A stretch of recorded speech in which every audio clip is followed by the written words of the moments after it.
Et vous le disiez, tout au long de la semaine, nous allons vous proposer une première série « Moi, ministre » sur le thème donc de la santé.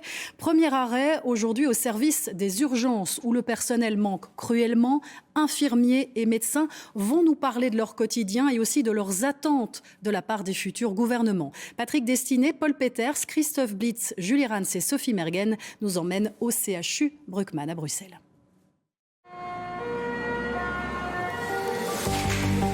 On est arrivé, hein, ça va? On a essayé de la perfuser, mais elle est hyper vide. On est toujours sur le fil du rasoir entre le nombre de personnel, le nombre de patients. 1, 2, 3. On se sent comme les marins d'un navire qui éventuellement coule. C'est un boulot de fou, quoi.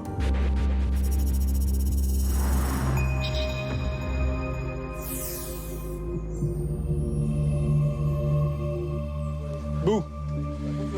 Salut! 8 h du matin, début de service. L'heure de faire les comptes de la nuit. Le maximum d'heures passées aujourd'hui des patients qui sont là, c'est 16h40, 15h40 aux urgences. Donc, des fois, on a des gens qui restent 49 heures, 50 heures. Comme on a un manque de place dans l'hospitalisation, nous, on ne sait pas vider le service des urgences. Quand on ne sait pas vider le service des urgences, on ne peut pas les mettre dehors. Lui, c'est Yves Maule, l'infirmier chef des urgences et des soins intensifs, 27 ans d'expérience. Allô? Non, j'étais pas là parce que j'étais occupé à essayer de remplacer des gens qui étaient malades. On se voit au repas comme ça, on en discute, ça va? Tantôt, hein? Ouais. Oh merde, quoi. Bon, direction les soins intensifs Bouh! pour faire le point sur les absents. Bouh! Bon, c'est la merde? Non, ça va. Très vite, les problèmes commencent. Oui, bonjour Mary, c'est Sabine, unité 10. Je vais te le passer, ouais. Donc vous êtes combien, alors? 2 pour 6. Ouais, c'est un peu juste. Rappelle quelqu'un. Moi, je devais être le SMUR, puis finalement, voilà, donc bordel, quoi. Je vais voir comment je vais le démerder pour couvrir l'après-midi et demain, quoi. On vient de me prévenir qu'une de mes collègues était malade ce matin et que j'ai la collègue qui fait l'après-midi qui est malade aussi, donc il me manque 2 ressources. Ce qui fait qu'on va être obligé de faire diminuer le nombre de lits de soins intensifs. Mais ici, plusieurs lits de soins intensifs sont déjà condamnés. Ce n'est pas la place qui fait défaut, ce sont les infirmières. Il en manquerait au moins 25 000 à travers le pays.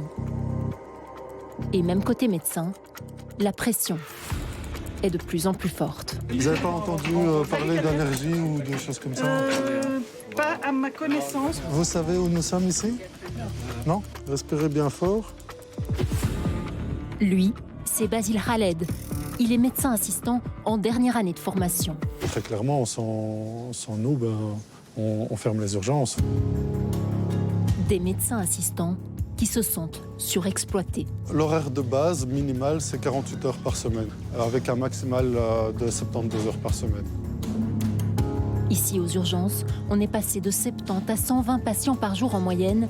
Or, le taux d'absentéisme du personnel dans les hôpitaux est de 11%.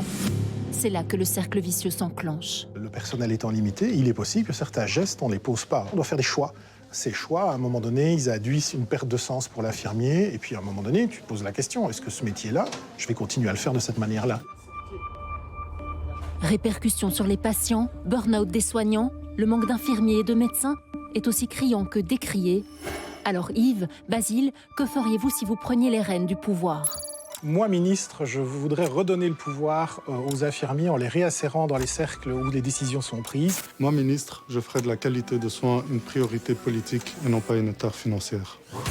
Si les urgences sont aussi surchargées, c'est aussi parce que les délais d'attente pour avoir une consultation classique explosent. Je n'ai pas de date avant, madame. Dans le prochain épisode, vous verrez qu'il faut parfois des mois de patience. Venez avec moi, je vous en prie. Il faut juste là-bas.